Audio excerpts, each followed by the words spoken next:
so pissed off na makita ang lalaking iyon nakayakap si Jaira. Si Evelyn ang nagsabi sa akin na lihim na nag-uusap si Jaira at ang ex nito. Ayokong maniwala nung una pero makulit ito at kinuha ang aking braso upang igiya ako sa kinaroroonan ng dalawa. Tama nga sinasabi ni Evelyn, kahit pa malayo ay alam ko na affected si Jaira sa lalaking ito. Ibig bang sabihin noon ay mahal niya ito? Nanikip ang dibdib ko at matalim ko itong tiningnan. Nakita ko ang walang ekspresyon na mukha ni Jaira. Iba ang mukhang iyon. Nakaramdam ako ng pangamba. Rinig ko ang pagsasalita niya kay Evelyn dahil katabi ko lang ito. Umalis ito at hindi man lang nagpaliwanag sa akin. Matalim lang din ako nitong tinitigan. Bakit parang siya pa ang galit? Hindi ba dapat ako magalit sa nangyari? Tanong ko sa aking isip.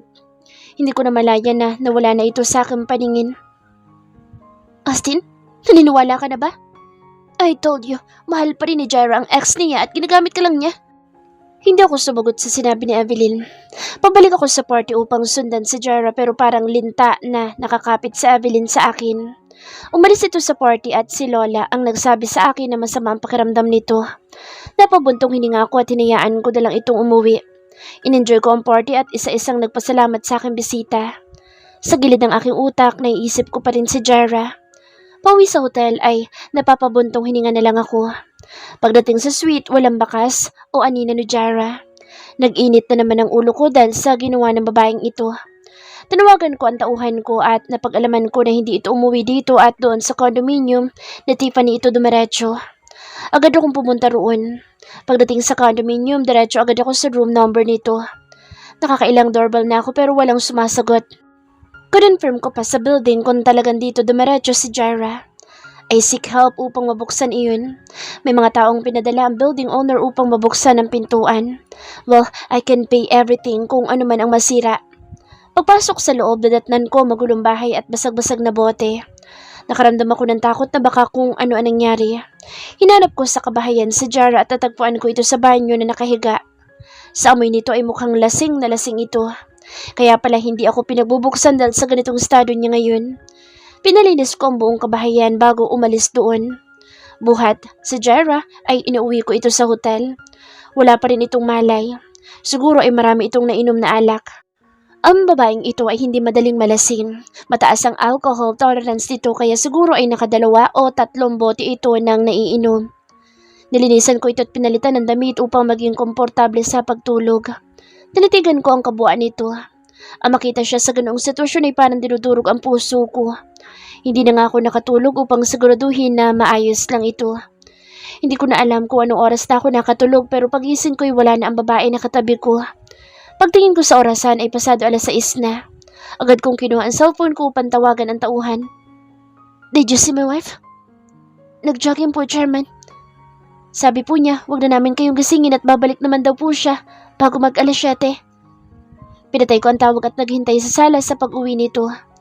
Nanood ako ng balita, pampalipas ng oras. Maya-maya dumating na ito.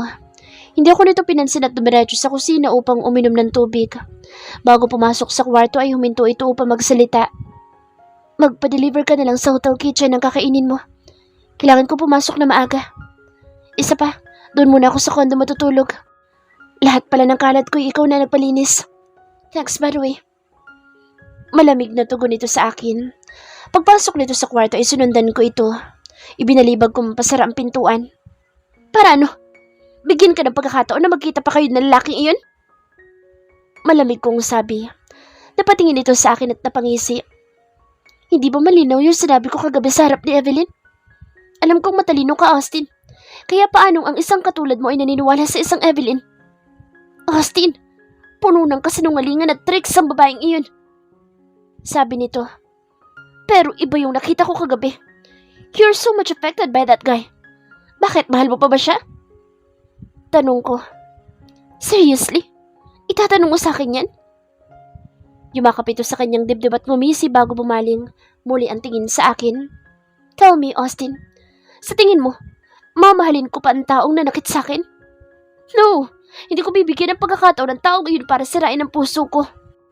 We're done. Ilang taon na nakalipas at galit na lang ang nararamdaman ko sa lalaking iyon. Bakit hindi ka nag-explain sa akin kagabi? Why you walk away? Tugon ko. Kasi naniwala ka na kay Evelyn kaysa sa akin. Tell me, Austin. Maniniwala ka ba kung in-explain ko sa'yo? Sa itsura mo palang kagabi. The way you act. Alam ko na ang sagot mo. Huwag mo kong gawing tanga, Austin. Ano ba yung kinagagalit mo? Bulyaw ko sa kanya. Hindi ko alam. Sigaw nito sa akin sabay pasok sa banyo. Malakas kong nasuntok iyon. Hindi ko maintindihan ang babaeng ito. Pero ang makita siyang walang pakaalam sa akin ay hindi ako mapakali. Shit, siya yung may mali pero bakit ako yung nagigilty? Oo nga at naniwala ko kay Evelyn at mali ko iyon. Kaya lang dahil sa ginawa niya kagabi na pag-iwas, ipinaramdam niya na mahal pa niya ang lalaking iyon. Tapaw po ako sa kama at tinintay itong lumabas. Don't you dare na umuwi doon sa kondo ng kaibigan mong lalaki, Jara. Huwag mong uubusin ng pasensya ko dahil ipagigiba ko talaga ang building na iyon kapag umalis ka rito. Pumasok ako sa banyo pagkatapos nito. Nag-asikaso na rin ako para pumasok sa trabaho. Hindi ko na rin naabutan ito paglabas ko sa banyo. Pagbasok sa opisina, itinuon ko na ang aking atensyon sa aking trabaho. Napacheck ko rin sa secretary ko na pumasok si Jara at nasa site ito ngayon. Mag-alas 8 na ako ng gabi nakauwi dahil sa dami ng ginagawa ko. Nangangamba pa ako pagpasok sa suite dahil baka hindi ko abutan doon si Jara. Nang makita ko ito sa kwarto, I feel relieved. Kaya lang nang mas lapitan ko ito'y nangamba ako. Namumuong butil ng pawis ang nasa noon nito. Sa ekspresyon ng mukha nito ay may masakit dito pero ano masakit sa kanya? She looks pale at the same time. Hindi pa ako nakakapagpalit ng damit ay nilapitan ko na agad ito. Jara, what's happening? May sakit ka ba? Umiling ito. Ano nangyayari sa'yo? Bakit ganyan na itsura mo? Tanong ko muli. Hindi ito sumagot kaya naman nataranta ako. Dadaling kita sa ospital. Sabi ko at bubuhatin ko na sana ito nang muli itong umiling at magsalita. Huwag na. Mawawala din ito mamaya. Kailangan ko lang na magpahinga. Bakit? Sabihin mo sa akin, bakit nagkakaganyan ka? Ayaw mo magpadala sa ospital pero hindi na magandang itsura mo. Inaatake lang ako na dysmenorrhea. Mawawala din ito. I'll call the doctor. Itatanong ko kung ano ang pwedeng gawin. Tanawagan ko ang OB na tumingin kay Jara. Nasabi nito ang mga paraan na maaari kong gawin. Nag-prepare kagad ako ng kakailanganin ko. Iniwanan ko muna ito sa kwarto at kumuha ng tubig upang kumuha ng pain reliever. Itinaas ko ang ulo nito upang painumin ko ng gamot. Agad naman ako nitong pinigilan bago ko pa masubo ang gamot. It's just a pain reliever. Inumin mo na. Malumanay kong sabi. I'm allergic. Sabi lang nito. Para na ako mawawala sa sarili. Then I will try the second option. Nagpainit ako ng tubig upang i-hot compress ito. Pagkatapos kong ihanda ang pang-hot compress, ipinatong ko iyon sa kanyang puson. Ray Austin! Sobrang init naman! Angil nito. Napatanggal agad ako ng bag at medyo pinalamig pa ito ng konti. Ilang minuto din iyon at bago ko ilagay muli sa kanyang puson ay pinahawak ko muna sa kanya ang bag kung tama ng init. Nang tumango ito ay nilagay ko na iyon. Ilang minuto pa ay nakita ko ang pagiging kalmado ng hininga nito at medyo umaliwalas na ang kanyang muka. Mabuti at effective ito sa kanya dahil kung hindi dadalhin ko na ito talaga sa ospital. Mabilis ako nagpalit ng damit upang mabantayan ito. Nagpaluto rin ako ng soup at pagkain ko sa kitchen. Baka pagising nito ay magutom ito. Pagdating ng pagkain, tinitigan ko lang ito pero nakatulog ako. Nagising lang ako dahil sa paggalaw nito at nakita kong nakatayo na ito sa kama. Mabilis akong tumayo upang alalayan ito. Wait, dahan-dahan. Sabi ko, hinintay ko itong makalabas sa banyo. Aalalayan ko sana ito, ngunit tumanggi itong magpahawak sa kamay. Okay na ako, Austin. Magpahinga ka na. Sabi nito. No, it's not. Paano kung biglang sumakit? I'm fine. Ngiting sabi nito. Thanks. Madalas bang mangyari ito sa'yo? Tanong ko. Madalang lang. Kapag sinusumpong lang. Kumain ka na ba? Iinitin ko yung soup kung gusto mo. Gusto mo ng warm water para inumin? No need. Okay na ako. Don't be so stubborn, Jara. I'm worried. Wala kang dapat na ikaw-worry. Okay na ako. Masanay ka na rin kapag nangyari ito. Humiga ito sa kama. Tinabihan ko na lang muli ito dahil ayokong makipagkulitan. Thank you for taking good care of me. Good night. No problem. Just tell me if you need me or kung may masakit pa. Good night. Minastan ko ang mukha nito at nakapikit na ang mata nito. Bago bumalik sa tulog ay hinalikan ko muna ito sa noo. Masaya ako na nagstay siya dito sa suite. Mukhang natakot ito sa banta ko. Paano kung sa condo siya nagstay? Baka kung ano na nangyari sa kanya kung mag-isa lang ito. Jaira? Are you awake? Ilang na tanong ko. Tanong nito. I'm sorry. Hindi dapat ako naniwala sa kapatid mo. Okay lang. May karapatan ka namang magalit. Paano na lang kung may nakakitang ibang tao na may kayakap akong iba? Mapapahiya ka pati na rin ang pamilya mo. Hindi ko naisip ang maaaring epekto noon sa pamilya mo. I know na wala ka namang ginawang masama dahil nakita ko na umiwas ka. Nabigyan ko lang na ibang meaning yung galit mo sa lalaking iyon. Kalimutan na natin yung nangyari. Basta isa lang ang tatandaan mo. Habang mag-asawa tayo, hindi ako gagawa ng bagay na ikasisira ng pangalan at pamilya mo. Hindi kita bibigyan ng kahihiyan. Magpahinga ka na. Medyo napuyat ka na rin sa akin. I mean it, Jaira. If you need my help, please don't hesitate to ask me. I will be here. Sabi ko. I remember that. Thank you. Nguminti ito. Ang makita siyang maayos at nakangiti ay naging magaan na ang pakiramdam ko. Niyakap ko ito. Hindi ko man alam kung anong ugat ng mga nararamdaman niya. Unti-unti alam ko na sasabihin din niya iyon. Maybe a little more time will help her fix her own heart and weaknesses. I'm willing to wait until she can give in.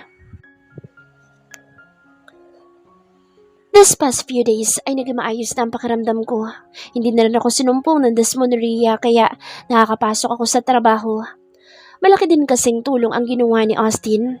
Ang maisip iyon ay napapangiti ako.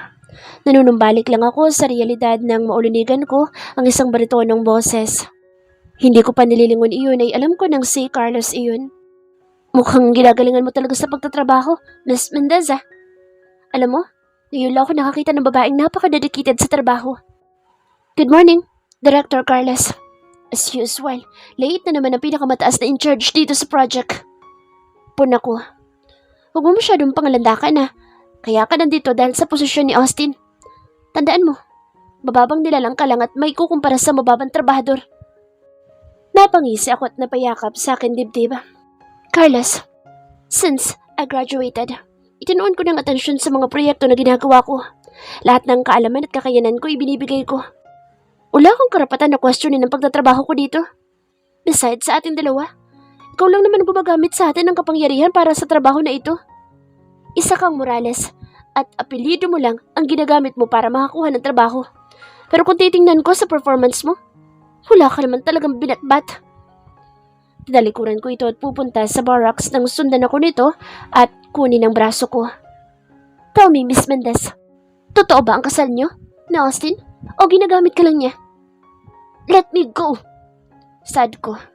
Ang pinakayoko ay ang hinahawakan ako lalo pat kung hindi ko ka-close. I won't. Sagutin mo muna ang tanong ko.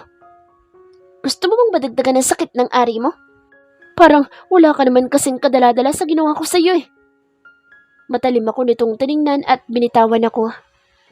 Carlos, wala ka nang pakialam kung ano man ang namamagitan sa amin ni Austin. Totoo din na magpapakasal kami. Hindi ba't nandoon ka sa engagement namin? Bakit hindi ka pa rin makapaniwala? Alam mo, ang tugas ng ulo mo. Ilang beses ka bang iniri ng nanay mo, Carlos? Uy, kaya ko nga gawin lahat para mapaalis ka rito. Kapag binuli o nilapitan mo pa ako, hindi ako magatubiling tawagan sa Austin at tanggalin ka sa project na ito. Really? Paano mo magagawa iyon? Kung isa rin naman ako Morales, Jaira. Mukhang hindi mo talaga alam kung ano lugar mo sa pamilyang ito. Sa tingin ko, ikaw ang hindi alam kung saan ilulugar ang sarili mo, Carlos. Ang aso, hindi hinaharangan ng amo. Pahapyaw kong sagot. Kung aso ako, ano naman sa Austin? Ngising tugon ito. Hindi ito galit at mas nang aasar pa. Don't compare yourself to Austin. Dahil magkalayong ang agwat nyo. Masyado kang arugante at bilib sa sarili. Iniwan ko ang lalaking kausap ko. Hindi ko talaga gusto ugali nito dahil sa pagiging maangas. Bumalik ako sa mga tauhan ko at kinausap ang mga ito. May isang nag-approach. Si Mika, isa ding engineer. Mom, may ilan po tayong problema. Ano yun? Tinanong ko ito at sinundan ko ito. May mga ilang materials po kasi na mali ang dineliver. Pinuntahan ko kung saan isa-isang ibinababa ang materyales. Nandoon ang tauhan ni Tito Damian na nagsusupervise doon. Sandali, bakit ganyan ang mga materyales na i-deliver nyo? Mababang quality iyan at hindi pwede sa ganitong klaseng gagawin na tulay. Sumusunod lang po ko sa utos na Sir Damian. Kung gusto niyo, tawagan niyo na lang ho sila. Kinuha ko ang cellphone at tinawagan si Tito Damian. Agad ito sumagot sa akin tawag. Bakit ganito ang mga materyales na ipinadala ninyo? Hindi itong kailangan namin. Yan ang approval ni Director Demetrio. Wala akong magagawa dyan. Nagsimula nang magturuan ang mga ito. Ganito din kaya ang style na ginawa nila noon, kaya gumawa ang tulay na ginawa ni Daddy? Tanong ko sa akin sarili. Hindi ako nag-atubiling bumalik kay Carlos upang kausapin ito. Ngayon lang ako nakakilala ng babaeng katulad ni Jara. She's feared at walang kinatatakutan. Bukod tanging siya lang din ang nanakit sa akin. Bakit mailap sa akin ang babaeng ito? Samantalang ang ibang babae ay gustong-gusto na mapalapit sa akin. Sa buong Cebu, walang babae ang hindi ko makukuha. I'm not really convinced na pakakasalan siya ni Austin dahil alam ko kung sino itinitibok ng puso ni Austin at isa lang iyon. Taon na nakalipas simula nang mawala ito pero alam ko na ipinangako niya sa babaeng iyon na kahit kailan wala na siyang ibang babaeng mamahalin. Hindi ko alam kung ano ba talaga ang totoong namamagitan sa kanila pero alam ko na hindi iyon basta-basta. Simula pa noong bata ako, ay discrimination na ang naririnig ko sa aking paligid. Kahit gaano pa ako kagaling sa lahat ng bagay ay hindi iyon makikita ni Lolo at Lola. Sa paningin nila, si Austin lang ang pinakamagaling. Kahit anong gawin kong effort ay baliwala dahil apo ako sa labas. Unfair man dahil may dugo din naman akong Morales. Pero ni isa'y walang nagpahalaga sa akin. Kahit na sino o kahit na ang babaeng ito ay hindi ako maaaring hamakin. Mabait ako sa mga babaeng kaharap ko pero hindi sa babaeng ito. Bukod tanging ang babaeng ito lang ang nagpapagalit sa akin. She's really beautiful. Kahit pagalit ito. Bulong ko sa akin sarili at ngumisi. Ni isa sa amin ni Daddy ay walang nangahas na bastusin kami. Pero kapag ito ang kaharap namin, nagmumukha kaming tanga at mangmang. Habang sinusupervise ko ang ilang tao, nakita ko na papalapit sa akin si Jara. Galit ito. Bakit ganoong mga materyales ang inaprubahan ninyo? Hindi pwedeng ganyan ang gamitin natin. Hindi basta-basta tulay lang ang gagawin natin. Bakit mas marunong ko pa sa amin? Sinusubukan niyo ba talaga ang pasensya ko? In charge din ako sa project na ito. Hindi ako makapapayag na magkaroon man lang ng rason para hindi mag-succeed ang project na ito.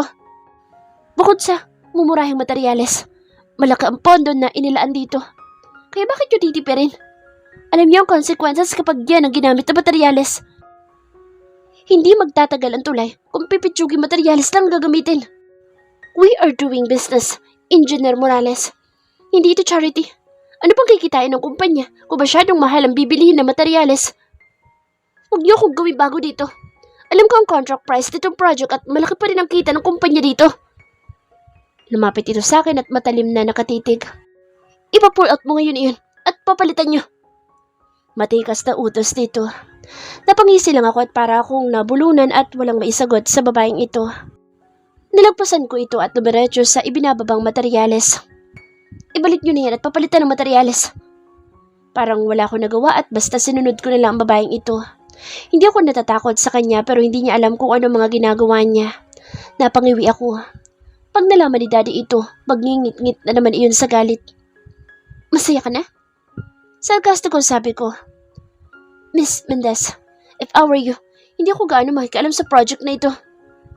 Pagkatapos ko iyong sabihin ay inalisan ko na ito. Mukhang hindi ito natinag dahil malalim pa rin ang tingin sa akin ito.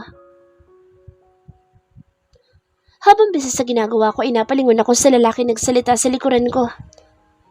Engineer Mendez. Tawag sa akin ni Engineer Abad. Tinawagan ako ni Chairman. Bumalik ka muna sa opisina. Hindi pa ako tapos sa trabaho ko. Hayaan niyo na siya. Ako nang bahala sa kanya mamaya. Kapag hindi po kayo sumunod, tatanggalin niya ako sa trabaho.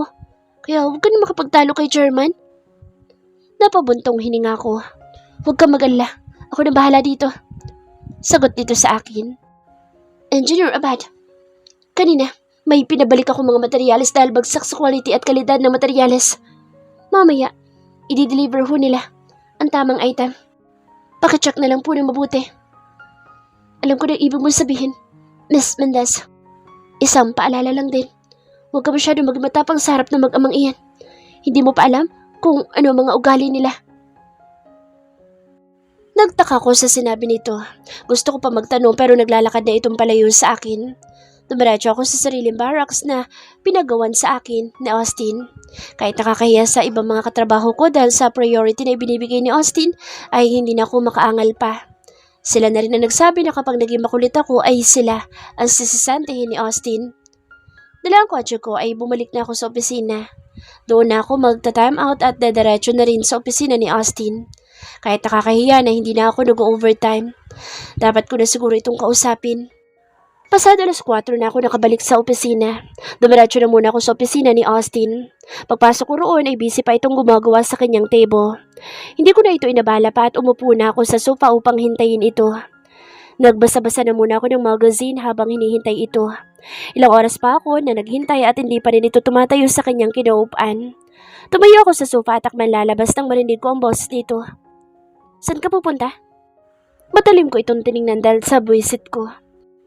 Pasado alas 7 na. Sa tingin mo, saan ako pupunta? Uuwi na ako. Kung gusto mo magtagal o mag-overtime dito, go ahead. Nagugutom na ako at gusto ko na magpahinga. Binagsakan ko ito ng pintuan pagkalabas ko ng opisina nito. Pasara na ang elevator nang makita ko na nagmamadali itong sumunod sa akin. Hindi ko na ito inimikan at hinayaan lang na tumabi sa akin sa elevator.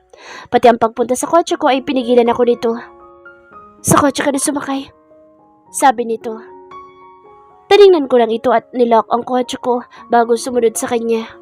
Ano na naman kaya ang problema ng lalaking ito? Pinagbukasan ako nito ng pintuan ng kotse bago ito sumakay. Pagka-uwi sa hotel, dumiretso na kami sa suite. Wala akong sinayang na oras at hindi na ako nagpalit ng damit at nagluto na agad ako. Anong gagawin mo? Hindi ka buntis? Sa tingin mo, hindi magiging problema yan? Tanong sa akin ito. What's in a rush? Kahit ngayon, gusto mo subukan natin ulit na makabuo? Fertile ako ngayon kaya posibilidad na makabuo tayo. Itinigil ko ang pag-chop ng gulay at tumingin dito.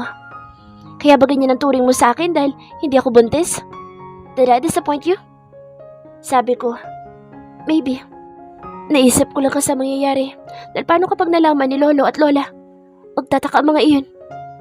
Hindi sila magagalit kung hindi nila malalaman at kung hindi mo sasabihin. Naglakad ako papunta sa kinauupan ni Austin at yumuko.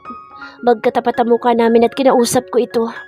Hinaplos ko ang pisngi nito at nakatitig sa kanyang mata. I will work hard tonight, baby. Pilyang sabi ko. Maybe this time, mabuo na. Huwag ka na masyadong maproblema. Kung sakali man na malaman ng lolo at lola mo, ako lahat ang sasalo na galit nila. Yun lang kaya kinababahala niya o iba pa? Posible kayang gusto na nito magkaanak? Kaya nanlamig bigla ito sa akin? Kung iisipin nga naman, malaking problema nga ito. Pero may pagkakataon pa naman eh. Simulan ko mamayang gabi. I should work hard on it. Nasa kalagitnaan ako ng labanan nang sumuko mismo si Jara. I'm not yet done. Angil ko habang nakapatong sa ibabaw niya. I'm tired. Pwede ba magpahinga muna? Garagal na sabi nito. You should work hard. Paano tayo makakabuo kung sumusuko ka na? Matalim ako nitong tiningnan habang napapangisi ako. Hindi pa ba sapat yung work hard na ginagawa ko, Austin?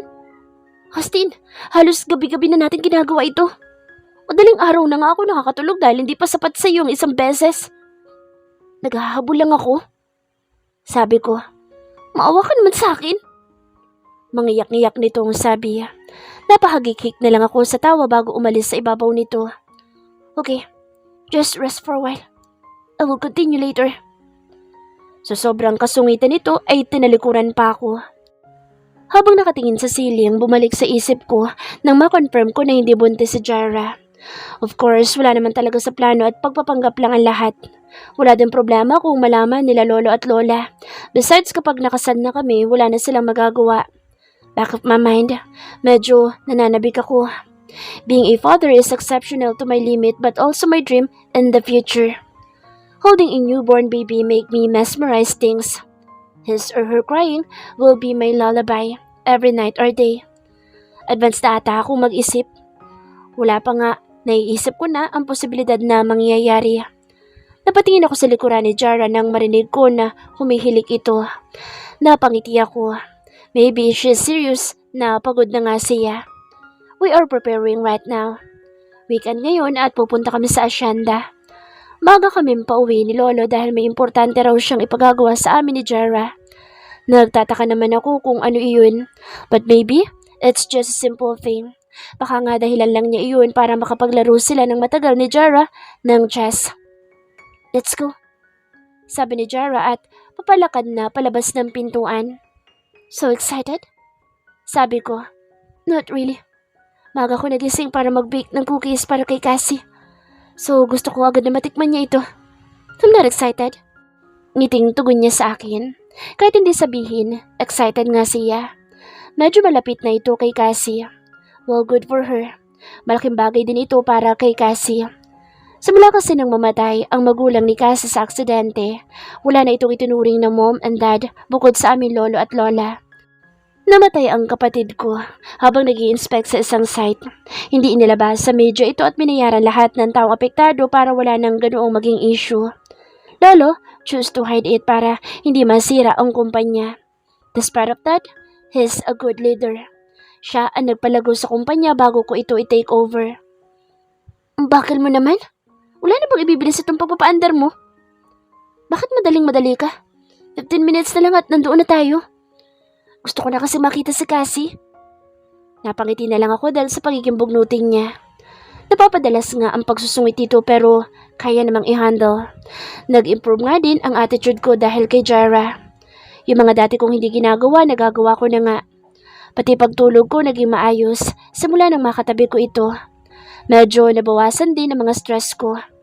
Naging magana din akong kumain dahil sa mga luto nito.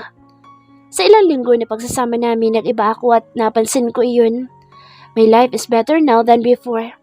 Kahit siguro walang love sa relationship namin, we can work on it. We are not compatible but we can cope with our own weaknesses, likes and dislikes, which is a good factor para magkaroon ng magandang pagsasama. We're here, sabi ko. Pinatay ko ang makina ng kotse dahil nagmamadali nang bumaba si Jara. Papasok sa mansyon ay siya na mismo ang umawak sa aking bewang at iginiya kong papasok sa loob ng mansyon. Nadatna namin doon sina Lolo, Lola, Cassie at isa pang doktor, si Dr. Hernandez. Siya yung ubi ng hospital kung saan ko pina-check up si Jara. Nagtaka na ako kung bakit nandito siya. I know she's a family friend pero hindi ito pupunta rito nang walang dahilan. Good morning, Lolo, Lola. Unang bati sa kanila ni Jara. Umalik ito sa dalawang matanda. Auntie, I miss you. Yakap sa kanya ni Cassie. I have something for you.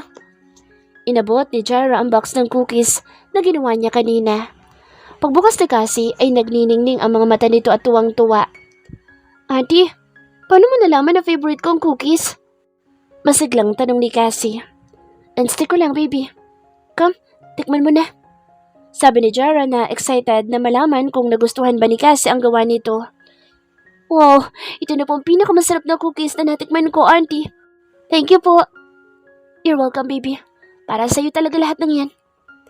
Lolo, clears his throat. Jara, Austin, kaya ako kayo pinapunta na maaga dito para ipa-check up si Jara. Seryosong sabi ni Lolo. Nasabi sa akin ni Dr. Hernandez na check up ka na niya before. Of course, gusto ko malaman kung kumusta na ba ang apo ko. Nagkatinginan kami ni Jara. Parang namutla pa ito. Yes, Lolo. Jara and Dr. Susan already know each other. Pero bakit biglaan naman ata ito, Lolo? Bakit hindi mo nasabi sa amin? It's just a surprise. Bakit parang natatakot kayo? Doktora, naihanda na namin lahat sa guest room. Pwede na tayo magpunta roon. Tara na. Excited na yaya ni Lola. Excited na rin ako kung kumusta ng apo natin. Naunan tumayo ang dalawang matanda. Kasunod dito si Dr. Susan na kinukonsulta ni Lola. Medyo malayo kami ni Jara habang hawak nito si Cassie. Austin, paano na yan? Bulong nito sa akin. Just let them. Ako na bahalang magpaliwanag sa kanila kung bakit ako nagsinungaling na buntis ka. Pero paano matutuloy ang kasal natin? Sa Saturday na iyon, mabubulilyaso pa ata itong plano natin. Napakagatlabi ito. Kala ko lulusot na tayo. Mukhang mas mautak pa rin ang lolo mo. Ano sa palagay mo? Hindi na natin mapipigilan ang mga mangyayari. Baka pag-cooperate ka na lang. Sabi ko. Nag-uusap kaming dalawa ng bulyawan kami ni lolo. Hindi pa ba kayo papasok? Abay, may appointment pa sa doktora. Bilisan nyo na dyan at huwag nyo na kaming paghintayin. Come in. Sabi ko na lang. Hinawakan ko sa balikat si Jara at iginiyang papasok sa kwarto. Doktora, lead our way. Kung anong step ang gagawin ni Jara. Hindi ko kasi inaasahan na may pagganito pa si lolo. Nagdududa kaya ito? Tanong ko sa isip ko.